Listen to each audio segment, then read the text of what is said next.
दर्शकों नमस्कार। कार्यक्रम में आपका बहुत बहुत स्वागत है। मैं हूं योगी राज योगेश और मेरे साथ हैं विश्व प्रसिद्ध ज्योतिषाचार्य डॉक्टर आचार्य राजेश। आचार्य जी, प्रोग्राम में आपका बहुत बहुत स्वागत है। और मित्रों, इस वीडियो के माध्यम से आज बहुत महत्वपूर्ण विषय पर आज हम आपसे चर्चा करने वाले हैं। और वो विषय ये है कि आज के दौर में हम देखते हैं कि कई हमारे जो संतान होती हैं, कई जो लड़के लड़कियाँ आधुनिकता की दौर में आकर गलत रास्ते पर चले जाते हैं। तो वो सही रास्ते पर कैसे जाएं, संस्कारवान संतान कैसे हो, मनचाही संतान कैसे हो, योग्य संतान कैसे हो, इस विषय पर आज हम आपसे चर्चा करने वाले हैं। तो जैसा मैंने पहले ही कहा कि विषय बड़ा महत्वपूर्ण है और ये नई पीढ़ियों से संबंधित ये विषय है, तो इसको ज़रूर आप देखें।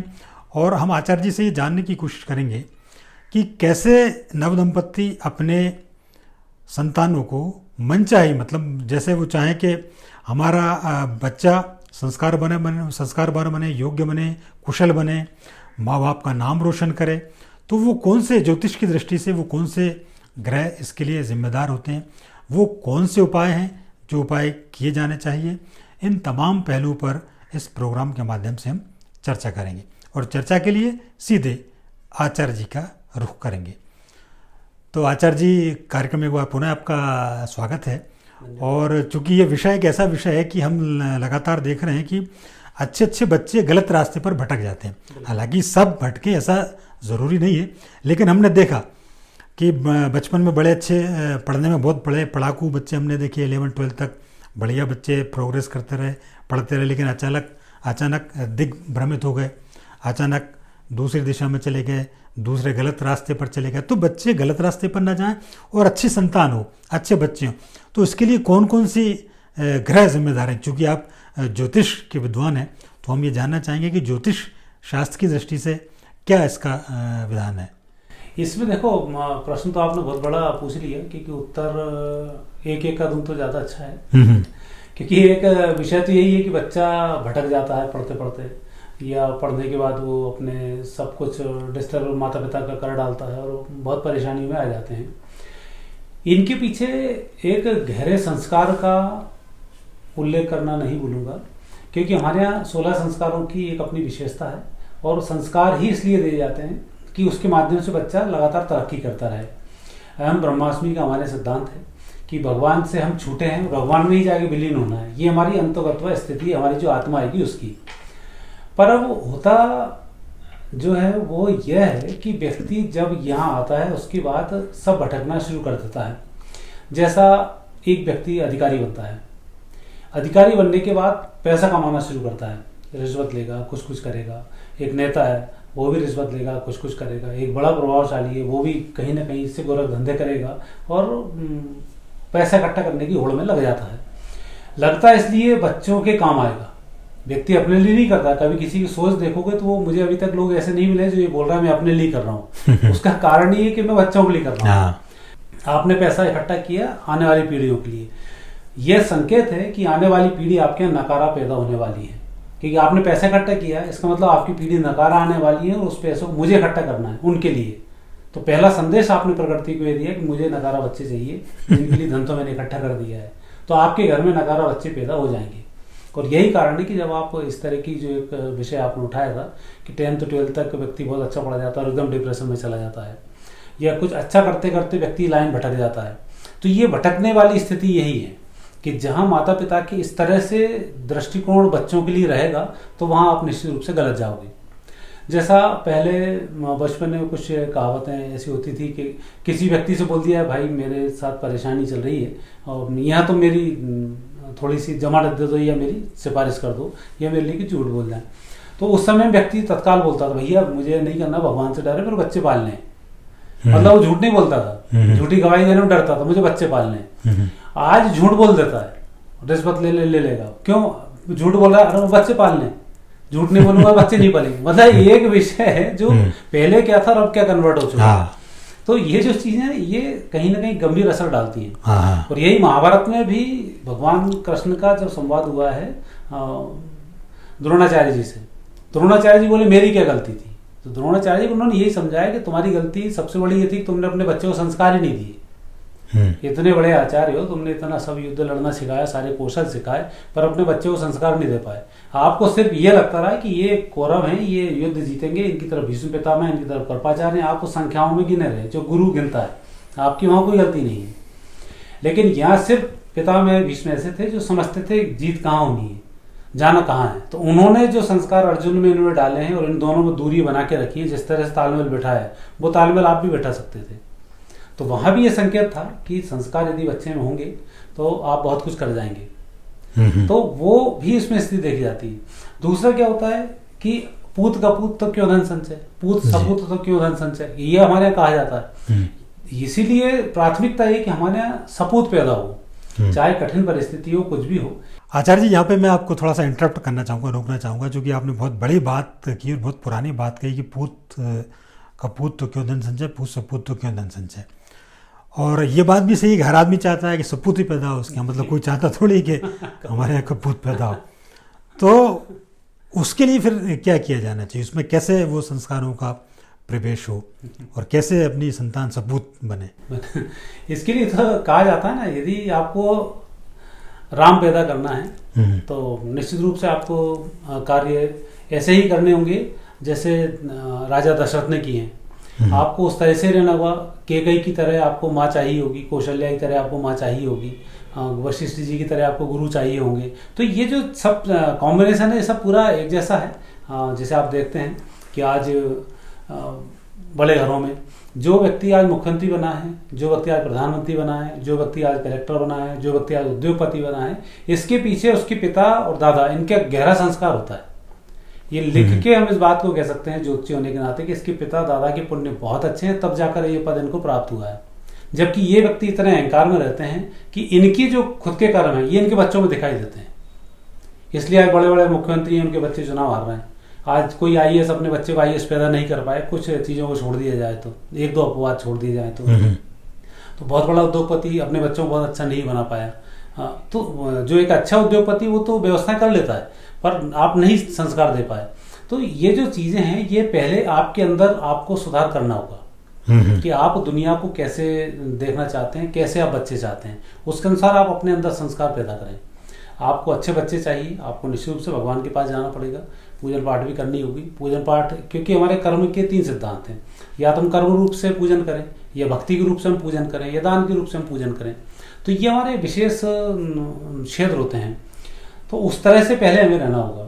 शादी विवाह के हम मुहूर्त निकालते हैं, शादी विवाह में पूजन पाठ करते हैं, देवी देवताओं का आह्वान करते हैं, लोगों को बुलाते हैं, उसके माध्यम से संस्कार डालते हैं।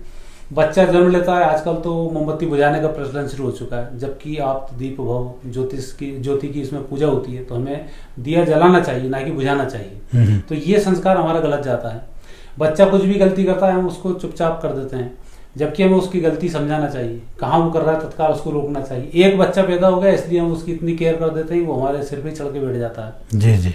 बच्चे पैदा करने में पहले हम पढ़ाई कर लें, फिर हम नौकरी कर लें, फिर हम कार खरीद लें, फिर हम बंगला खरीद लें, इसके बाद हम शादी करें। इसका मतलब आप तो अपने आप ही आपके ऊपर निर्भर बच्चा पैदा करना चाह रहे हैं कि बच्चे के पास भी तो टारगेट होना चाहिए, टारगेट से आपको सफलताएं मिलती है। आज बहुत अच्छा वातावरण किसी पेड़ पौधे को दे दिया जाए, हवा पानी को व्यवस्थित एक बार कर दिया जाए, पौधा बहुत अच्छा बन जाएगा, वो हेल्दी दिखेगा। लेकिन जब पौधे में फल फूल लगेंगे बहुत अच्छे नहीं होंगे, क्योंकि वहाँ तूफान की भी आवश्यकता है, गहरे पानी की भी आवश्यकता है। आंधी वांधी से जब संघर्ष करके बढ़ेगा तब उसकी शक्ति कुछ और होगी। तो बच्चे में संघर्ष की भी क्षमता देना चाहिए। और यही कारण है कि जो कुंडली के ग्रह योग होते हैं ये संतान भाव को दर्शाते हैं। अच्छे, कई बार आप देखो विपरीत ग्रह हैं तो भी बच्चा बहुत अच्छी तरक्की कर जाता है, क्योंकि पिता के पुण्य, माता के पुण्य उसमें जुड़ जाते हैं और वो बच्चा आगे बढ़ जाता है।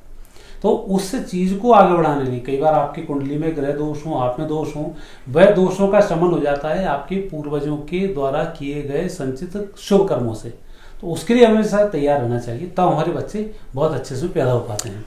अच्छा आचार्य जी, चूंकि आपने ये माता पिता का बड़ा इसमें इम्पोर्टेंट रोल बताया और राम और कैकेयी इन सब का पूरा एक कॉम्बिनेशन बताया, एक छोटा सा सवाल मेरे मन में ही आता है, थोड़ा सा टिपिकल जरूर है वो, कि अब जैसे कई बच्चे ऐसे भी हैं जो लावारिस हैं, मतलब जिनके माँ बाप ही नहीं है, लेकिन वो बच्चे अच्छे तरक्की कर जाते हैं कभी कभी, तो वो क्या रीजन है? ये एक संस्कार होता है।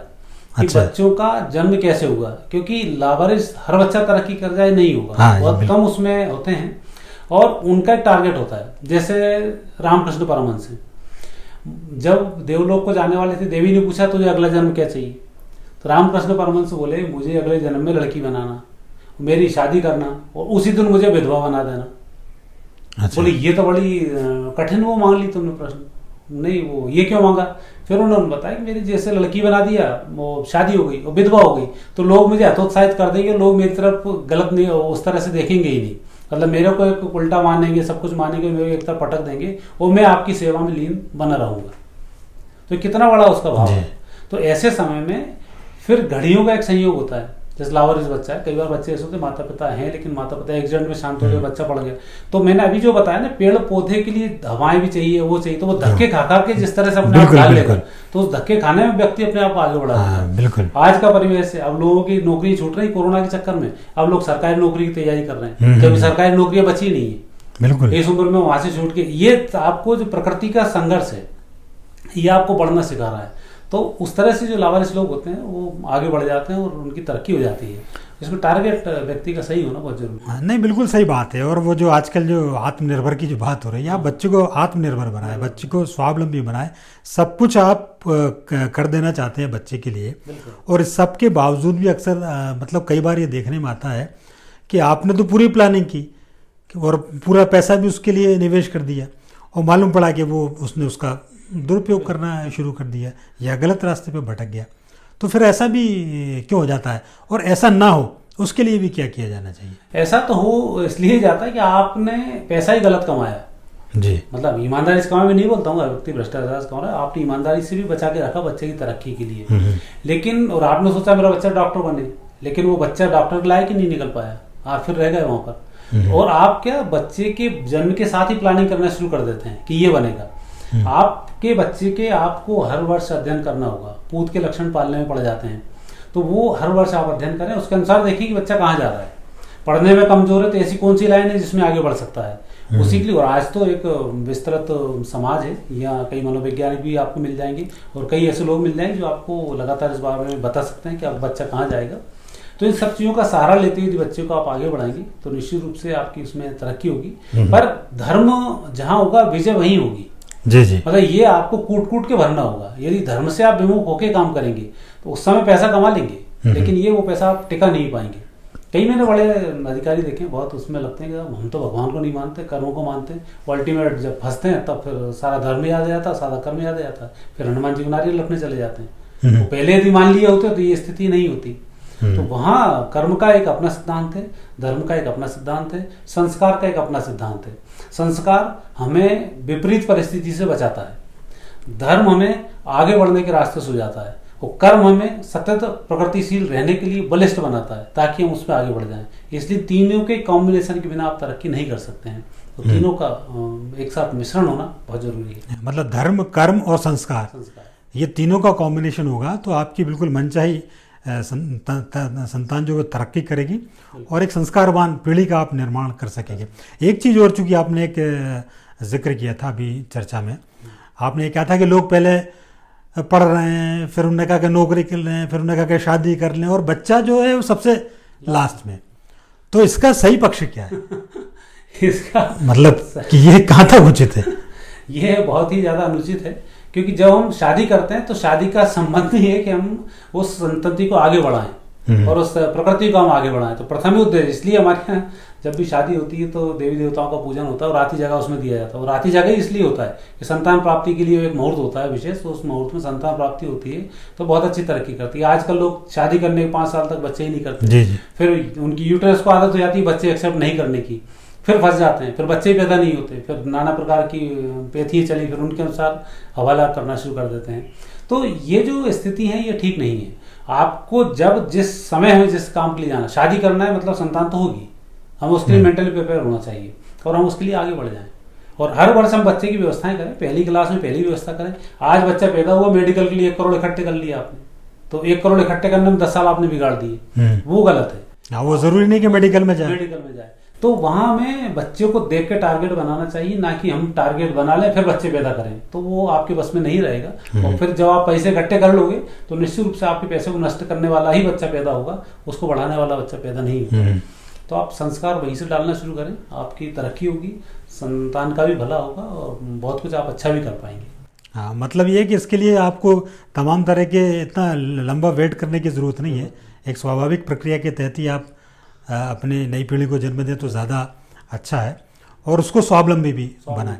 अच्छा, एक और धार्मिक इसका आपने हालांकि ज़रा सा जिक्र ज़रूर किया था, लेकिन कितना बड़ा इम्पोर्टेंस है उसका धर्म के जो संस्कार की बात आती है?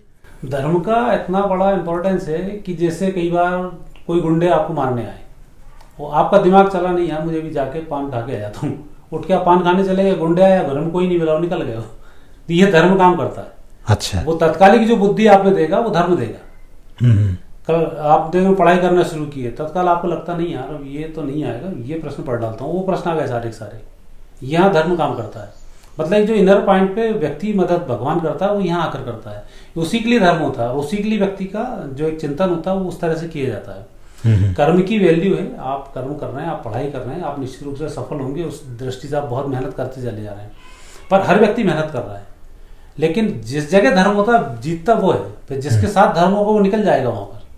अच्छा, तो आपको धर्म कर्म इन सबका कॉम्बिनेशन बनाना पड़ेगा। एक चीज़ और आचार्य जी, मैं चलते चलते जाना चाह रहा हूँ, समय चूंकि हो रहा है कि चूंकि आज की जो पीढ़ी में जो नया परिवर्तन देख रहे हैं वो धर्म पे विश्वास ही नहीं करती।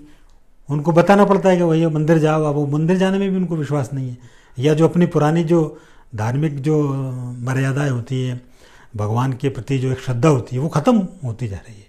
तो ये कितना नुकसानदायक? नहीं, उसके प्रति तो हम धर्माचार्य जिम्मेवार हैं कि हमने गलत काम किया है और हमने बच्चों को उस तरह से शिक्षा ही नहीं दी जो हमें देना चाहिए थी।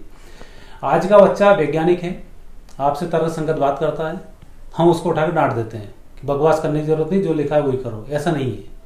आज हम धर्माचार्य हैं, हम पूजन करते हैं, हम पाठ करते हैं, हमारे पास उसका एक अनुभव है। हमने मंत्र जाप किए, उसका एक अनुभव है। हमने ध्यान योग किया, उसका हमारे पास एक अनुभव है। हमने धर्मशास्त्र पढ़े, उसका हमारे पास एक अनुभव है। हम उस अनुभव को जब उनसे शेयर करेंगे तब वो बच्चा आपको स्वीकार करेगा। आज के बच्चे को आप बेवकूफ़ नहीं बना सकते हैं। आपको बहुत लॉजिक तरीके से जब आप कर्मठ होंगे, सही होंगे, तो उसको समझा पाएंगे, अन्यथा नहीं समझा पाएंगे। और यही कारण है कि हम उनके तर्कों को नहीं जवाब दे पा रहे हैं, तो वो इस चीज़ से विमुख हो रहे हैं। तो वहाँ धर्माचार्यों को अपडेट होना होगा, धर्माचार्यों को साधनाएं करनी होंगी, खुद के लोभ को छोड़ना होगा, तब जाकर हम बच्चों को इस तरह से आगे बढ़ा पाएंगे। तो वहाँ हम गलत हैं, वो बच्चे गलत नहीं हैं। क्योंकि माता पिता से जवाब पूछते हैं, माता पिता के पास सवाल नहीं, जवाब नहीं होते, वो धर्माचार्य के पास ले जाते हैं। धर्माचार्य भी उनको वैसे ही भगा देता है, तो उनके अंदर एक भगवान के प्रति श्रद्धा नहीं आती और कहीं ना कहीं एक जिम्मेवार हम ही हो जाते हैं उसमें। बिल्कुल ठीक कहा आचार्य जी आपने। मतलब माता पिता धर्माचार्य हम सबका एक कॉम्बिनेशन हो, ऐसा बने, ये आपको जरूर एक नई संस्कारवान पीढ़ी बनाने में मदद करेगा और एक अच्छी नया भविष्य हम अपने देश को दे पाएंगे। तो आचार्य जी, इतनी महत्वपूर्ण जानकारी आपने नई पीढ़ी से संबंधित हमारे दर्शकों को दी और योग्य संतान कैसे बने इसके बारे में विस्तार से बताया, इसके लिए आपका बहुत बहुत धन्यवाद। और शुक्रिया हमारे तमाम दर्शकों का जो पूरे विश्व भर से हमेशा की तरह हमसे जुड़ते रहते हैं।